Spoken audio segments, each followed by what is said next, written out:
अस्सलामु अलैकुम वरहमतुल्लाहि तआला बरकातुहू। नहमदुहु व नुसल्ली अला रसूलिहि खैरुल अनाम व अला आलिहिल इलाम व अस्हाबिहिल किराम अम्मा बअद। फ़क़द क़ाल अल्लाहु तआला फ़िल क़ुरानिल अज़ीम अऊज़ु बिल्लाहि मिनश शैतानिर रजीम बिस्मिल्लाहिर रहमानिर रहीम अलिफ लाम मीम ज़ालिकल किताबु ला रैब फ़ीहि हुदल लिल मुत्तक़ीन सदक़ल्लाहु मौलानल अज़ीम। वक़ाल नबियुना सल्लल्लाहु अलैहि वसल्लम तरक्तु फ़ीकुम अम्रैन लन तलिल्लु मा तमस्सक्तुम बिहिमा किताबुल्लाह व सुन्नतु रसूलिल्लाहि सल्लल्लाहु अलैहि वसल्लम सदक़ सादिकुल अमीन सल्लल्लाहु अलैहि वसल्लम। புகழ் அனைத்தும் அல்லாஹ் ஒருவனுக்கே உரித்தாக. அவனுடைய சாந்தியும் சமாதானமும் சத்திய தூதர் ஹதரத் ரசூலுல்லாஹி ஸல்லல்லாஹு அலைஹி வஸல்லம் அவர்கள் மீதும் அன்னாருடைய வாழ்க்கை வழிமுறைகளை அப்படியே பின்பற்றிய சத்திய சஹாபாக்கள், தாபீன்கள், தபா தாபீன்கள், நல்லவர்கள் நம்மவர்கள் அனைவர் மீதும் உரித்தாக.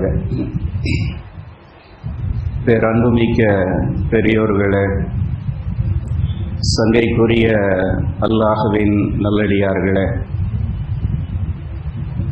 இஸ்லாமிய மார்க்கத்தினுடைய பார்வையில் புனித பயணங்களாக அறியப்பட்டிருக்கிற ஹஜ் மற்றும் உம்ராவினுடைய பயணங்களை குறித்து நாம் எல்லாம் அறிந்திருக்கிறோம்.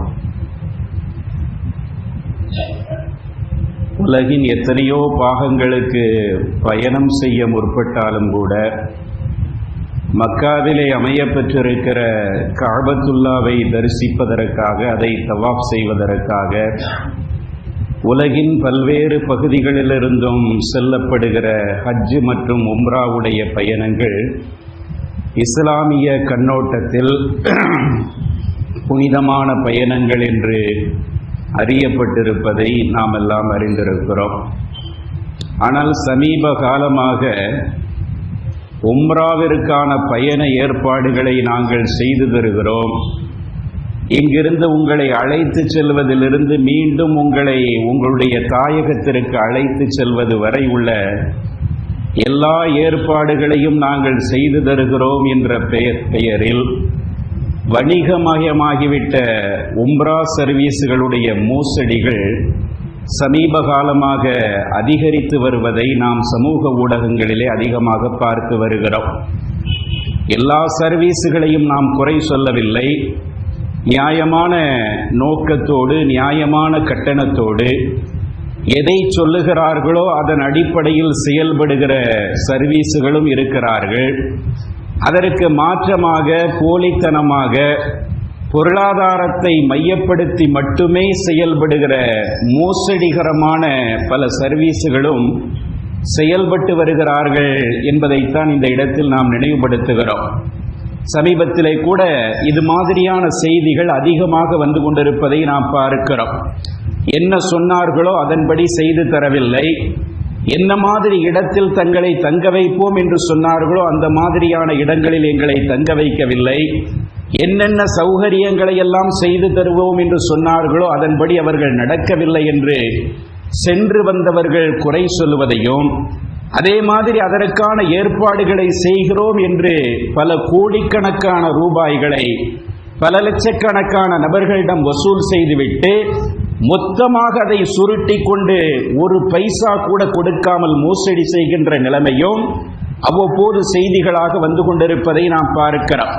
காரணம் என்னவென்றால், வணக்க வழிபாடுகள் எப்பொழுது வணிகமயமாக்கப்பட்டு விடுகிறதோ, வணக்க வழிபாடுகள் எப்பொழுது வணிகமயமாக ஆக்கப்பட்டு விடுகிறதோ அப்போதே அதனுடைய புனிதத்தன்மை சிதைந்து போய்விடுகிறது என்பதை நாம் புரிந்து கொள்ள முடிகிறது. என்ன காரியமாக இருந்தாலும் சரிதான், வணிக நோக்கத்தோடு மட்டும் வணக்க வழிபாடுகளை அணுகுகின்ற போது அவைகளுடைய புனிதத்தன்மை பாழாக்கப்பட்டு காசு சம்பாதிப்பது மட்டும்தான் குறிக்கோள் என்ற அடிப்படையில் மோசடியான காரியங்களில் ஈடுபடுவதற்கு அவர்கள் துணிந்து விடுவதை நாம் பார்க்கிறோம். நபிகள் நாயகம் ஸல்லல்லாஹு அலைஹி வஸல்லம் அவர்கள் அற்புதமாக சொல்லி காட்டுவார்கள். ஒரு இறை நம்பிக்கையாளன் எப்படி நடந்து கொள்ள வேண்டும் என்பதற்கு நபி அவர்கள் இலக்கணங்கள் வகுத்து தருகிற போது ஒரு சந்தர்ப்பத்திலே சொன்னார்கள், ஒரு சில சஹாபிகளோடு பெருமானார் பேசிக் கொண்டிருக்கிற போது நபி அவர்களிடத்திலே கேட்கப்பட்டது, மன் ஹைருன் நாஸ், அல்லாஹ்வுடைய தூதரே மனிதர்களில் சிறந்தவர் யார் என்று கேட்கப்பட்டது. பெருமானாரிடத்திலே கேட்கப்பட்ட பல கேள்விகளில் அதுவும் ஒன்று. மனிதர்களில் மிகச் சிறந்தவர் யார் என்று கேட்கும் போது நபி அவர்கள் சொன்னார்கள், அத்தகியு, அதாவது துல் கல்பில் மஹ்மூம் வல் லிசானில் மஸ்ஸாதிக். யார் மனிதர்களில் சிறந்தவர் என்றால், உண்மையை பேசுகின்ற நாவும் மஹ்மூமான இதயமும் யாருக்கு கொடுக்கப்பட்டிருக்கிறதோ அவர்தான் மனிதர்களில் சிறந்தவர் என்று பெருமானார் சொன்னார்கள். துல் கல்பில் மஹ்மூம் வல் லிசானி சாதிக், உண்மையை பேசுகின்ற நாவும் மஹ்மூமான இதயமும் யாருக்கு வழங்கப்பட்டிருக்கிறதோ அவர்தான் மனிதர்களில் சிறந்தவர் என்று நபி அவர்கள் சொன்னவுடன் சஹாபாக்களுக்கு அந்த வார்த்தையினுடைய பொருள் விளங்கவில்லை. லிசானு சாதிக், உண்மை பேசுகிற நாவு என்றால் எல்லோருக்கும் தெரிகிறது. சஹாபாக்கள் கேட்டார்கள், அல்லாஹ்வுடைய தூதரே உண்மையை பேசுகின்ற நாவு என்றால் எங்களுக்கு புரிகிறது, ஆனால் மஹ்மூமான இதயம் என்றால் என்னவென்று எங்களுக்கு புரியவில்லை என்று சொன்னவுடன் நபி அவர்கள் அதற்கு விளக்கம் சொன்னார்கள். மஹ்மூமான இதயம் படைத்தவர் என்பது யாருக்கு சொல்லப்படும் என்றால், அத்தகியுன் நகியு அல்லதி லா இஸ்ம ஃபீஹி வலா பகிய வலா ஹஸத. பெருமானார் சொன்ன விளக்கம் ஹதீஸ்களிலே வருகிற மஹ்மூமான இதயம் என்றால் அதற்கு என்ன பொருள் என்றால், அடுத்தவர்களை ஏமாற்றுகின்ற, அடுத்தவர்களுக்கு எதிராக செயல்படுகிற எந்த குற்ற சிந்தனையும் தோன்றாத சுத்தமான அல்லாஹ்வுக்கு பயந்த இதயம் உடையவர் என்று பெருமானார் அதற்கு விளக்கம் சொன்னார்கள். மஹ்மூமான இதயம் படைத்தவர் என்றால் என்ன? அடுத்தவருக்கு துரோகம் இழைக்காத, அடுத்தவர்களை ஏமாற்ற வேண்டும் என்ற சிந்தனை பிறக்காத, சுத்தமான அல்லாஹ்வை அஞ்சி வாழக்கூடிய அந்த சிந்தனை பிறக்குகிறதல்லவா, அந்த இதயம் படைத்தவருக்கு தான் மஹ்மூமான இதயம் படைத்தவர் என்று சொல்லப்படும். இவர்தான் உலகத்தில் உயர்ந்தவர் என்று பெருமானார் சொன்னார்கள். அப்படியானால் ஒரு இறை நம்பிக்கையாளனுடைய இலக்கணம் எப்படி இருக்க வேண்டும் என்றால், அவனுடைய நாக்கு சுத்தமானதாக இருக்க வேண்டும், பேச்சு சுத்தமானதாக இருக்க வேண்டும், அவன் உண்மையை தவிர வேறு எதையும் பேச மாட்டார். நாங்க இப்படி ஏற்பாடு செய்கிறோம், அப்படி ஏற்பாடு செய்கிறோம், தமிழகத்தினுடைய தரமான உணவுகள் எல்லாம் உங்களுக்கு கொண்டு வந்து கொட்டப்படும், தரமான வழிகாட்டிகள் உங்களுக்கு எப்பொழுதும் உடனே இருப்பார்கள், ஹரமில் இருந்து இத்தனை கிலோமீட்டர் இத்தனை மீட்டர் தூரத்தில் தான் இந்த தங்குமிடம் வசதி செய்யப்பட்டிருக்கும் என்றெல்லாம் விளம்பரம் செய்யப்படுகிறதல்லவா. பெருமானார் சொல்லுகிறார்கள், ஒரு சரியான முஸ்லிம் எப்படி இருக்க வேண்டும் என்றால் அவருடைய நாக்கு சுத்தமானதாக இருக்க வேண்டும். அவனுடைய பேச்சு என்பது பொய் கலக்காமல் உண்மையை மட்டுமே உரைக்கக்கூடியதாக இருக்க வேண்டும். அவனுடைய இதயம் எப்படி இருக்க வேண்டும் என்றால், அடுத்தவர்களை ஏமாற்ற வேண்டும், அடுத்தவர்களை ஏமாற்றி பிழைக்க வேண்டும், அடுத்தவர்களை கவிழ்த்து வாழ வேண்டும் என்று எந்த விதமான குற்ற சிந்தனையும் தோன்றாத, அல்லாஹ்வுக்கு அஞ்சி வாழக்கூடிய இதயம் படைத்தவனாக இருக்க வேண்டும். அவன்தான் உங்களில் சிறந்தவன் என்று நபிகள் நாயகம் ஸல்லல்லாஹு அலைஹி வஸல்லம் அவர்கள் அடைமொழியின் வழியாக இந்த அடையாளத்தை நமக்கு தெளிவுபடுத்தி இருப்பதை நாம் பார்க்கிறோம். வியாபாரமயமாக்கப்பட்டு விட்டது இன்றைய வணக்க வழிபாடுகள் எல்லாம். ஒரு புறத்தில் பார்த்தால் கூட்டு குர்பானி என்ற பெயரிலே ஹஜ் பெருநாள் வருகிற பொழுதெல்லாம் அது ஒரு வணிகமயமாக்கப்பட்டு நடந்து கொண்டிருக்கிறது. ஹஜ் உம்ரா சர்வீஸ் என்ற பெயரிலே அது முற்றிலும் வணிகமயமாக்கப்பட்டு இபாதத் என்ற அந்த சுத்தமான எண்ணம் ஒரு துளியும் இல்லாமல் முற்றிலும் வணிகமயமாக்கப்பட்டு நடத்தப்பட்டு கொண்டிருக்கிற சூழல்கள் அதிகரித்து விட்டதின் காரணமாகத்தான் மற்ற வியாபாரத்தில் எப்படி தில்லுமுள்ளுகளும் ஏமாற்று வேலைகளும் சர்வசாதாரணமாக நடக்கிறதோ அதே மாதிரி இந்த பயண ஏற்பாட்டாளர்களும் செய்ய துணிந்து விட்டதை நாம் பார்க்கிறோம். இஸ்லாமிய வரலாற்றிலே எத்தனையோ பெருமக்களை நாம் பார்க்கிறோம். வரலாற்றிலே பதிவு செய்யப்பட்டிருக்கிற ஒரு செய்தி, ஹிஜ்ரி 3ஆம் நூற்றாண்டிலே வாழ்ந்த மிக பெரும் பேரறிஞர்களில் ஒருவர் இமாம் சிர்ரி சிக்தி ரஹிமஹுல்லா. இஸ்லாமிய கல்வித்துறையிலேயும் தலை சிறந்தவர்களாக இருந்தார்கள். மிகப்பெரிய வணிகராகவும் அவர்கள் இருந்தார்கள். இருந்தார்கள். அவர்களுடைய வரலாற்றிலே ஒரு செய்தி குறிப்பிடப்பட்டிருக்கிறது. அவர்கள் மிகப்பெரிய வியாபாரியாக இருந்தார்கள். ஒரு நாள் அவர்களுடைய கடையிலே ஒரு பொருள் விற்பனைக்காக வைக்கப்பட்டிருக்கிறார். அதற்கு என்ன விலை நிர்ணயித்திருந்தார்கள் என்றால் 60 தீனார் கொடுத்து அவர்கள் வாங்கி இருக்கிறார்கள். அதற்கு 5% லாபம் என்று அவர்கள் நிர்ணயித்து 63 தீனாருக்கு விற்பனை செய்ய வேண்டும் என்று அதனுடைய விலையை அவர்கள் எழுதி வைத்திருக்கிறார்கள். அந்த பொருள் 63 தீனாருக்கு அதிகபட்சமாக விற்பனை செய்யப்பட வேண்டும், குறைத்து கொடுக்க வேண்டும் என்றால் அது அவர்களுடைய விருப்பம். லாபம் 5% என்ற அடிப்படையிலே 63 தீனாருக்கு விற்பனை செய்ய வேண்டும் என்று அவர்கள் எழுதி வைத்திருந்தார்கள். தான் இல்லாத நேரத்தில் தன்னுடைய பணியாளர்கள் அதை விற்பனை செய்தால் விலை தவறுதலாக விற்பனையாகிவிடக் கூடாது என்பதற்காக ரொம்ப கண்ணும் கருத்துமாக 63 தீனார் என்று அதற்கு விலையையும் குறிப்பிட்டு வைத்திருந்தார்கள். இப்படி இருக்கிற போது சில வாரங்கள் கழிக்கிறது. அந்த சில வாரங்களில் அந்த பொருள் விற்பனையாகாமல் அப்படியே இருக்கிறது. சில வாரங்கள் கழித்து ஒரு கிராமப்புறத்து வியாபாரி சாமானியர் அந்த பொருளை அந்த கடையிலே வாங்குவதற்காக வருகிறார். படிப்பறிவு இல்லாதவர், வெளியிலே என்ன சூழ்நிலை இருக்கிறது என்பதை பற்றியெல்லாம் ரொம்ப தெரியாத ஒரு சாமானியர் அந்த 63 தீனார் விலை மதிப்பு மிக்க அந்த பொருளை வாங்குவதற்காக வருகிறார். வந்தவர் இமாம் சிர்ரி சக்தி ரஹிமஹுல்லா அவர்களிடத்திலே கேட்கிறார், இது என்ன விலைக்கு நீங்கள் தருகிறீர்கள் என்று கேட்கும் போது அவர்கள் சொல்லுகிறார்கள், 60 தீனாருக்கு நான் வாங்கி இருக்கிறேன், 5% நான் லாபமாக வைத்திருக்கிறேன், 63 தீனாருக்கு நான் இதை தருகிறேன் என்று சொன்னவுடன் அந்த வந்த விற்பனை அந்த பொருளை வாங்க வந்தார் அல்லவா அந்த வாடிக்கையாளர், அவர் ஆச்சரியப்படுகிறார். ஏனென்றால் மற்ற கடைகளில் எல்லாம் 70-75 தீனார்களுக்கு இது விற்பனை செய்யப்பட்டு கொண்டிருக்கிற நிலையில் நீங்கள் இப்படி 63 தீனாருக்கு விற்பனை செய்வதற்கு தயாராக இருக்கிறீர்களே, அதை நீங்கள் ஒழுங்காக பார்த்துவிட்டு தான் இந்த விலையை சொல்லுகிறீர்களா என்று அவர் கேட்கிறார். அவர் எவ்வளவு பெரிய அப்பாவியாக இருக்கிறார் பாருங்கள். இன்னைக்கு வியாபாரியும் அப்படித்தான் இருக்கிறார்கள், வாடிக்கையாளர்களும் அப்படித்தான் இருக்கிறார்கள். வியாபாரிகளுடைய நிலைமை எப்படி இருக்கிறது? எவனாவது அப்பாவி வந்துவிட்டால் அவன் தலையில் வைத்து கட்டிவிட வேண்டும் என்று அவர்களுடைய சிந்தனை இருக்கிறது. வாங்க வருபவர்களுடைய சிந்தனை எப்படி இருக்கிறது? என்ன பேசியாவது இதை தர ரேட்டுக்கு வாங்கிவிட வேண்டும் என்ற அந்த சிந்தனையோடு தான் அவர்களும் வருகிறார்கள். 2 பேருடைய மனோநிலையும் அப்படித்தான் இருக்கிறார். ஆனால் இங்கே வாடிக்கையாளராக வந்தவர் என்ன கேட்கிறார்?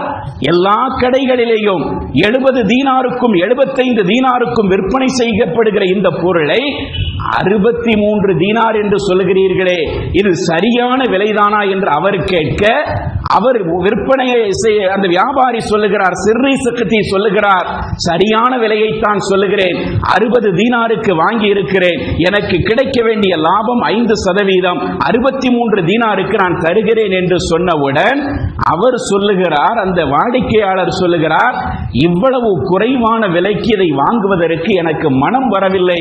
எல்லோரும் அதிகமான விலைக்கு விற்பனை செய்து கொண்டிருக்கிற போது இந்த விலைக்கு வாங்குவதற்கு எனக்கு மனம் வரவில்லை என்று அவர் சொல்ல, இந்த வியாபாரி சொல்லுகிறார், இதற்கு மேல் ஒரு பைசா கூட உங்களிடத்தில் வாங்குவதற்கு நான் தயாராக இல்லை.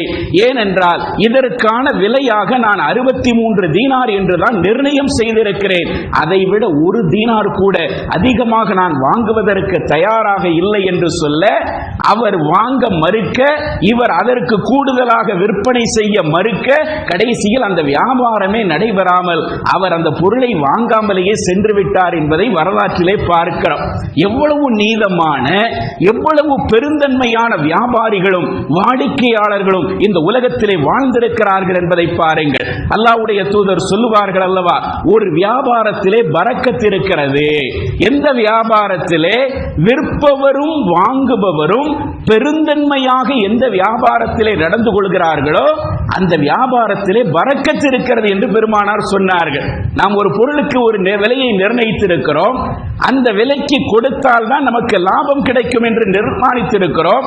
ஆனால் ஒரு நிர்பந்தமான நிலையில் ஒரு வாடிக்கையாளர் வருகிறார், அவரிடத்தில் அவ்வளவுதான் பணம் இருக்கிறது, ஒரு 10 ரூபாய்க்கும் 20 ரூபாய்க்கும் கசடி கொண்டிருக்காமல், சரி பரவாயில்லை நம்முடைய லாபத்தில் கொஞ்சம் குறைந்தால் பரவாயில்லை என்று இவர் பெருந்தன்மையாக நடந்து கொள்வதும், வாங்க வருபவர் இந்த பொருளை இந்த விலைக்குத்தான் வாங்க வேண்டும் என்று தீர்மானித்து வந்திருக்கிறார்.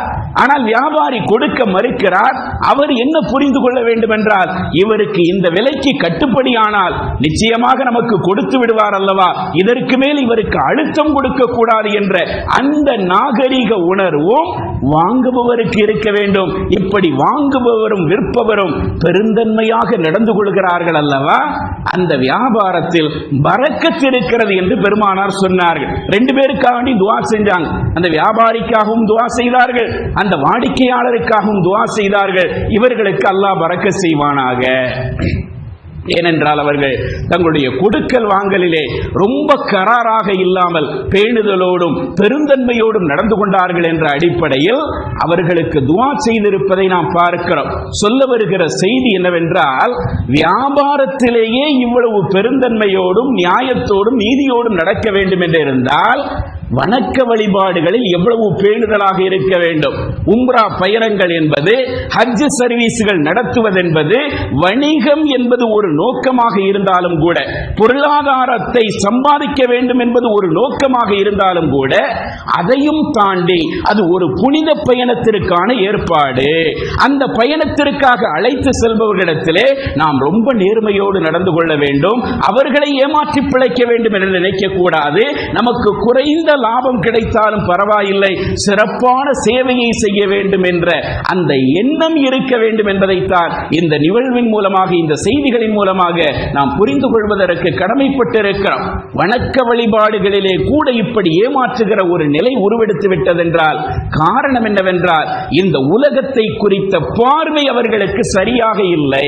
இந்த உலக வாழ்க்கையினுடைய பார்வை அவர்களுக்கு சரியாக இல்லை.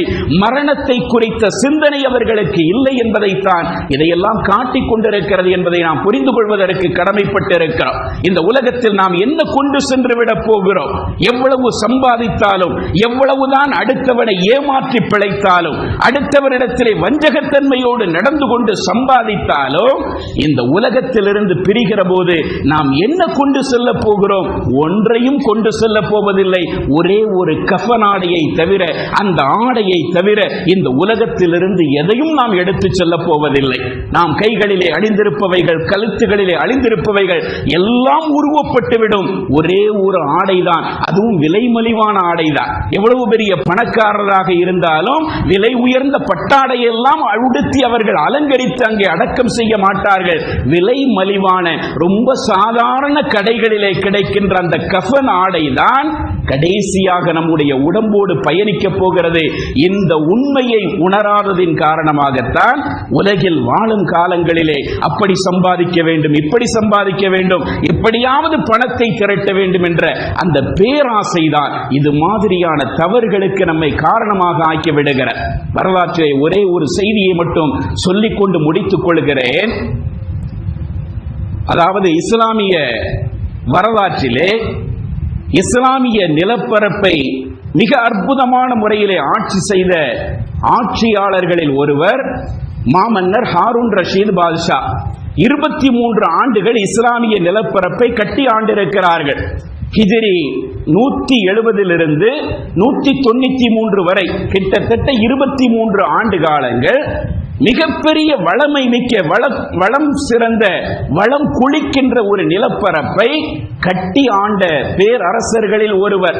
அப்பாசிய கலீஃபாக்கள் என்றால் உலகமே தலை நிமிர்ந்து பார்த்து கொண்டிருந்த அந்த காலகட்டத்திலே அப்பாசிய கலீஃபாக்களில் ஒருவராக வந்தவர்தான் மாமன்னர் ஹாரூன் ரஷீத் பாதுஷா. அவர்களுடைய ஆட்சி நடைபெற்ற காலம் என்பது இஸ்லாமிய வரலாற்றிலே பொற்காலமாக பார்க்கப்படுகிறது. மிகவும் நீதியும் நேர்மையும் பேணுதலும் மிக்க ஒரு ஆட்சியாளராக வரலாற்றிலே அவர் உணரப்படுகிறார். அப்படிப்பட்ட ஆட்சி அதிகாரத்திற்கு சொந்தக்காரராக இருந்த ஹாரூன் ரஷீத் பாதுஷா அவர்களுடைய ஆண் மகன்களில் ஒருவர் அஹ்மத் என்று அழைக்கப்படக்கூடிய ஒருவர் இருந்தார். அவர் வாலிபராக இருக்கிறார். இவர் ஆட்சி பொறுப்பில் இருக்கிற போது அவர் இளம் பருவத்தில் இருக்கிறார். அஹ்மத் என்ற அந்த மகன் அவருக்கு இன்னொரு அடைமொழியோடு வரலாற்றிலே அழைக்கப்படுகிறார். அஸ்ஸபுத்தியி என்று சொல்லுவார்கள். சபுத்தியி என்றால் என்ன அர்த்தம்? சனிக்கிழமைக்காரர் என்று அதற்கு அர்த்தம். யௌமு சபுத்தி என்றால் அரபியிலே சனிக்கிழமை. யௌமுல் ஜும்மானா வெள்ளிக்கிழமை, ஜும்மாவிற்கு மறுநாளுக்கு யௌமு சபுத் சனிக்கிழமை. அவருக்கு சனிக்கிழமைக்காரர் என்ற ஒரு அடைமொழியோடு அந்த அஹ்மதி என்பவர் வரலாற்றிலே அறியப்படுகிறார். இவருக்கு ஏன் இந்த பெயர் வந்ததுன்னா, அவருடைய வரலாற்றை நாம் பார்க்கிறோம். இந்த ஹாரூன் ரஷீத் பாதுஷாவினுடைய அந்த வளமிக்க அரண்மனையிலே வாழ்ந்து கொண்டிருக்கிற போது அல்லாஹ்வுடைய அச்சமும் இந்த உலக வாழ்க்கையினுடைய யதார்த்தமும் அவருக்கு ஒரு கட்டத்திலே புரிய வந்தவுடன் அவர் என்ன முடிவெடுக்கிறார் என்றால், என்னுடைய தந்தையின் வருமானத்திலிருந்தோ இந்த அரசாங்கத்தினுடைய வருமானத்திலிருந்தோ ஒரு பைசா கூட நான் எடுக்க மாட்டேன். என்னுடைய ஜீவியத்தை கழிப்பதற்கு நானே சம்பாதித்து நானே அதை தேர்வு செய்து கொள்வேன் என்று முடிவெடுத்து அரண்மனையை துறந்து அவர் அங்கிருந்து பகதாதில் இருந்து பசரா என்ற நகரத்திற்கு வந்து விடுகிறார். பகதாது தான் இஸ்லாமிய ஆட்சியினுடைய தலைமை பீடமாக அந்த காலத்தில் இருந்தது. மிகப்பெரிய வலிமை மிக்க பேரரசராக இருந்த அந்த ஹாரூன் ரஷீதினுடைய மகனுக்கு அரண்மனை வாழ்க்கை பிடிக்கவில்லை. இந்த உலக வாழ்க்கையினுடைய யதார்த்தத்தை அவர் உணர்ந்ததினால் அரண்மனையினுடைய அந்த செழிப்பு மிக்க வாழ்க்கை பிடிக்காமல் அவர் தந்தையிடமிருந்து விடைபெற்றவராக அந்த ஊரை காலி செய்து தன்னை யாரென்றே அறியாத பசரா என்ற நகரத்திலே போய் ஒரு கூலி தொழிலாளியாக அவர் வாழ்ந்து கொண்டிருக்கிறார். இந்த அஹ்மது என்பவர் ஒரு கூலி தொழிலாளியாக, அதுவும் எப்படிப்பட்ட கூலி தொழிலாளியாக அவர் வாழ்ந்தார் வரலாற்றிலே பார்க்கிறோம். வாரத்தில் ஒரு நாள் அவர் வேலைக்கு செல்லுவார். அவருக்கு ஏன் சனிக்கிழமைக்காரர் என்ற பெயர் வந்தது என்றால், வாரத்தில் ஒரு நாள் சனிக்கிழமை மட்டும் அவர் கட்டட வேலைகளுக்கு செல்லுவார். வரலாற்றிலே பார்க்கிறோம். மிகப்பெரிய அரசருக்கு மகனாக பிறந்த இளவரசராக இருக்கக்கூடிய அந்த தகுதியிலே உள்ளவர் ஒரு கூலி தொழிலாளியாக பசராவிலே கட்டட தொழிலாளியாக சனிக்கிழமை தோறும் அவர் வாரத்தில் ஒரு நாள் கட்டட வேலைகளுக்கு செல்லுவார். அந்த ஒரு நாள் பெறுகிற ஊதியத்தை அடுத்து வருகிற 6 நாட்களுக்கு தேவையான அந்த செலவீனங்களுக்கு அவர் வைத்துக் கொள்வார். வாரத்தில் 7 நாள் அவர் சம்பாதிக்க மாட்டார். ஒரு நாள் மட்டும் வேலைக்கு செல்வார், சனிக்கிழமை மட்டும். மற்ற 6 நாட்களும் அந்த சனிக்கிழமை பெறுகிற ஊதியத்தை வைத்து அதை எந்த அளவிற்கு தன்னுடைய ஜீவியத்தை கழிக்க முடியுமோ அந்த அளவிற்கு தன்னுடைய ஜீவியத்தை கழித்து வந்தார். ஒரு ஏழை குடியிருக்கிற குடிசை வீட்டில் மிக சாதாரணமாக அவர் குடியிருந்து வருகிறார். இப்படியே பல ஆண்டுகள் கழிகிறார். ஒரு கட்டத்திலே அவர் இளம் பருவத்திலே இருக்கிற போது ஹிஜ்ரி 192ஆம் ஆண்டு தந்தை மிகப்பெரிய அரசராக இருக்கிறார். மகன் அஹ்மதி என்பவர் பசராவிலே ஒரு கூலி தொழிலாளியாக தன்னை யார் என்று இனம் காட்டாமல் வாழ்ந்து கொண்டிருக்கிறார். இந்த நிலையில் உடல்நிலை சரியில்லாமல் ஆகி கொஞ்ச நாட்களில் அவர் படுத்த படுக்கையாக ஆகிவிடுகிறார். சின்ன வயசுதான், ஆனால் உடல்நிலை சரியில்லாமல் படுத்த படுக்கையாக ஆகிவிடுகிறார். ஒரு நாள் அவரோடு வேலை பார்க்கிற ஒருவர் அவரை உடல்நலம் விசாரிப்பதற்காக அந்த வீட்டிற்கு வருகிறார். வீட்டை பார்த்தால் ஒரு சாதாரண மண் குடிசையில் அவர் குடியிருந்து வருகிறார். அந்த வீட்டில் எந்த பொருட்களும் இருக்கவில்லை.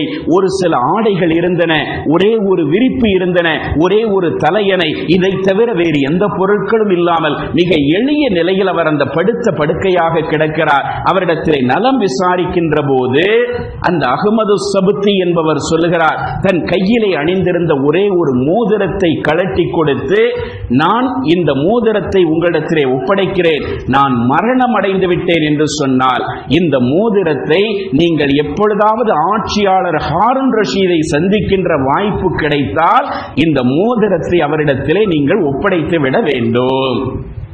ஹாரூன் ரஷீத் தன்னுடைய தந்தை என்று அப்பொழுதும் அவர் இனம் காட்டவில்லை. எப்பொழுதாவது ஹாரூன் ரஷீதை சந்திக்கின்ற வாய்ப்பு கிடைத்தால் இந்த மோதிரத்தை நான் கொடுத்ததாக அவரிடத்திலே நீங்கள் கொடுத்து விட வேண்டும். ஏனென்றால் அந்த மோதிரம் மட்டும்தான் அவருடைய தந்தையினுடைய சொத்தாக அவருடைய பொறுப்பிலே இருந்தது. அரண்மனையிலே அவர் இருக்கிற போது அணிந்திருந்த அந்த மோதிரம் மட்டும் கையிலே இருந்தது. அதை அவரிடத்திலே கொடுத்து அமானிதமாக இதை தருகிறேன், நான் இறந்து விட்டால் ஹாரூன் ரஷீதிடத்தில் அவரிடத்திலே இந்த மோதிரத்தை ஒப்படைத்து விட வேண்டும் என்று சொல்லிவிட்டு ஹாரூன் ரஷீதுக்கு நான் சொல்லுகிற ஒரு செய்தியையும் நீங்கள் எத்தி வைக்க வேண்டும். என்ன செய்தி தெரியுமா? அவர் சொல்லுகிறார், மரணத்தினுடைய விளிம்புகளுக்கு நெருங்கிக் கொண்டிருந்த ஹாரூன் ரஷீது பாதுஷாவினுடைய மகன் அகமது சபுத்தி அவர் அந்த நேரத்திலே சொல்லுகிறார், அவரிடத்திலே ஹாரூன் ரஷீதிடத்திலே நீங்கள் சொல்லுங்கள், ஆட்சி அதிகாரம் எனும் போதையிலே நீங்கள் எப்பொழுதுமே மயங்கிக் கொண்டிருக்காதீர்கள். தன் தந்தைக்கு அவர் சொல்லி அனுப்புகிறார். இவ்வளவுக்கும் ஹாரூன் ரஷீது பாதுஷா நீதிமிக்க ஆட்சியாளராக இருந்தார், பேணுதல் மிக்க ஒரு ஆட்சியாளராக இருந்தார். அவரை பார்த்து இவர் சொல்லி அனுப்புகிறார், ஆட்சி அதிகாரம் எனும் போதையில் நீங்கள் மூழ்கி தலைத்துக் கொண்டிருக்காதீர்கள். இந்த போதை ஒரு நாள் நிச்சயமாக ஒரு முடிவுக்கு வரும். மறுமை என்ற ஒன்றை நீங்கள் சந்திக்க வேண்டியது இருக்கிறது.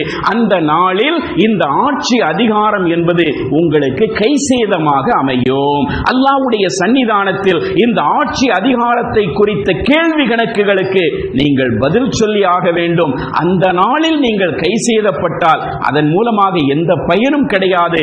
அதனால் அந்த நாளுக்கு தோதுவாக நீங்கள் வாழ பழகிக் கொள்ளுங்கள். ஆட்சி அதிகாரம் என்ற அந்த போதையிலேயே நீங்கள் மூழ்கி இருக்காதீர்கள் என்று நான் சொன்னதாக அவரிடத்தில் சொல்லுங்கள் என்று சொல்லிவிட்டு அன்றைய இரவே அவர் இறந்து விடுகிறார். இறந்ததற்கு பிறகு அவர் கஃனிடப்பட்டு தொழுகையெல்லாம் நடத்தப்பட்டு அந்த ஊரிலேயே அவர் அடக்கம் செய்யப்பட்டு விடுகிறார். தந்தை அந்த நாட்டை ஆளுகின்ற மிகப்பெரிய அரசர். ஆனால் மகன் அகமது என்பவர் பசராவிலே ஒரு அனாதையை போன்று வாழ்ந்து அனாதையை போன்று அவர் மரணித்து அந்த ஊரிலேயே அவர் சாதாரணமாக அடக்கம் செய்யப்பட்டு விடுகிறார். சில மாதங்கள் கழிகிறது. இந்த மோதிரத்தை பெற்றார் அல்லவா, அவர் நேர பகதாதிற்கு ஏதோ ஒரு வேலை நிமித்தமாக வருகிறார். மோதிரத்தை கையிலே எடுத்து வருகிறார். ஹாரூன் ரஷீதை சந்திப்பதற்கு அனுமதி கேட்கப்படுகிறது. அனுமதி கொடுக்கப்படுகிறது. அரசவைக்கு உள்ளே வருகிறார். ஹாரூன் ரஷீத் தன்னுடைய அமைச்சரவை பிரதானிகளோடு அமர்ந்திருக்கும் போது இந்த நபர் வந்து சொல்லுகிறார், நான் உங்களிடத்திலே கொஞ்சம் தனிமையில் பேச வேண்டும் என்று சொல்ல எல்லோரும் வெளியிலே அனுப்பப்படுகிறார்கள். அந்த மோதிரத்தை எடுத்து ஹாரூன் ரஷீதிடத்திலே அவர் கொடுத்தவுடன் அந்த மோதிரத்தை பார்த்தவுடன் அவர் புரிந்து கொண்டார், இது தன் மகன் அகமது அணிந்திருந்த மோதிரம் அல்லவா என்று புரிந்து கொண்டவராக அவர் கேட்கிறார், இந்த மோதிரத்தை அணிந்திருந்த நபர் எங்கே இருக்கிறார் என்று கேட்கிறார். தந்தைக்கு தெரியவில்லை அவர் எங்கே இருக்கிறார் என்று. உடனே இவர் சொல்லுகிறார், இந்த மோதிரத்திற்கு உரியவர் இறந்து போய்விட்டார், அவரை நான் தான் குளிப்பாட்டி கஃனிட்டு அடக்கம் செய்தேன், அவர் இறந்து போய்விட்டார், இந்த மோதிரத்தை உங்களிடத்திலே ஒப்படைக்க சொன்னார், உங்களுடைய சொந்தமான உங்களுக்கு சொந்தமான இந்த பொருள் அவரிடத்தில் இருப்பதை அவர் விரும்பவில்லை, அதனால் இதை உங்களிடத்திலே ஒப்படைக்க சொல்லி தந்தார் என்று சொன்னவுடன் அவர் தேம்பி தேம்பி அழுகிறார். அரசவையிலே எவ்வளவு செல்வங்கள் கொட்டி கிடக்கின்றன, எவ்வளவு வளமிக்க ஆட்சியை நாம் நடத்தி கொண்டிருக்கிறோம், எல்லாவற்றையும் துறந்துவிட்டு யாரெனவே தெரியாத ஒரு அனாதையை போன்று வாழ்ந்து என்னுடைய மகன் மரணித்து விட்டானே, அவனுடைய அடக்கத்திலே கூட அவருடைய ஜனாசாவிலே கூட நாம் கலந்து கொள்ள முடியவில்லையே என்று அவர் தேம்பி தேம்பி அழுகிறார். அப்படி அழுகின்ற போதுதான் இந்த மோதிரத்தை கொண்டு வந்து கொடுத்தவருக்கு விவரம் புரிகிறது, அது இறந்தது சாதாரண நபர் அல்ல, ஹலீஃபாவினுடைய மகன் என்ற விவரம் அதற்கு பிறகுதான் தெரிகிறது. இப்பொழுது அந்த அறிவுரையை சொல்லுகிறார், ஆட்சி அதிகாரம் என்ற போதையிலே நீங்கள் மயங்கி கிடக்காதீர்கள், இந்த உலக வாழ்க்கையினுடைய யதார்த்தம் என்ன என்பதை அவர் சொன்ன அந்த வார்த்தைகளை அப்படியே சொன்னவுடன் அவர் தேம்பி தேம்பி அழுதுவிட்டு கேட்கிறார், என் மகனுடைய அடக்க ஸ்தலம் எங்கே இருக்கிறது என்று எனக்கு காட்ட முடியுமா என்று கேட்க, வாருங்கள் என்று அவர் அழைத்து செல்ல ஹாரூன் ரஷீத் நேர பசராவிற்கு செல்லுகிறார். அங்கே அவருடைய அடக்க ஸ்தலம் காட்டப்படுகிறது. அடக்க ஸ்தலத்திலே நின்று அவருக்காக வேண்டி தொழுகை நடத்தி, ஜனாசா தொழுகை நடத்தி, அதற்கு பிறகு துஆ செய்துவிட்டு மீண்டும் கண்ணீர் விட்டு கதறுகிறார், மகனே, நீ எனக்கு பிறந்தவனாக இருந்தாலும் என்னை விட அறிவிலே நீ முதிர்ச்சி பெற்றவனாக ஆகிவிட்டாய், எனக்கு எவ்வளவு பெரிய உபதேசத்தை செய்திருக்கிறாய், இந்த உலகத்தினுடைய யதார்த்தத்தை எனக்கு புரிய வைத்துவிட்டு நீ மறைந்து விட்டாய் என்று சொல்லி அந்த இடத்தில் கண்ணீர் விட்டு கதறினார் என்பதை பார்க்கிறோம். அதற்கு பிறகு அடுத்த சில மாதங்களிலேயே ஹாரூன் ரஷீத் பாதுஷாவும் இறந்து விடுகிறார். மகனுடைய மரணம் முன்பு, தந்தையினுடைய மரணம் அதற்கு பின்பு. அதற்கு பிறகு உலக பற்றற்றவராக, இந்த உலகத்தினுடைய யதார்த்தத்தை உணர்ந்தவராக தன்னுடைய ஒவ்வொரு செயல்பாடுகளையும் ஹாரூன் ரஷீது பாதுஷா அமைத்துக் கொண்டார் என்பதை பார்க்கிறோமே.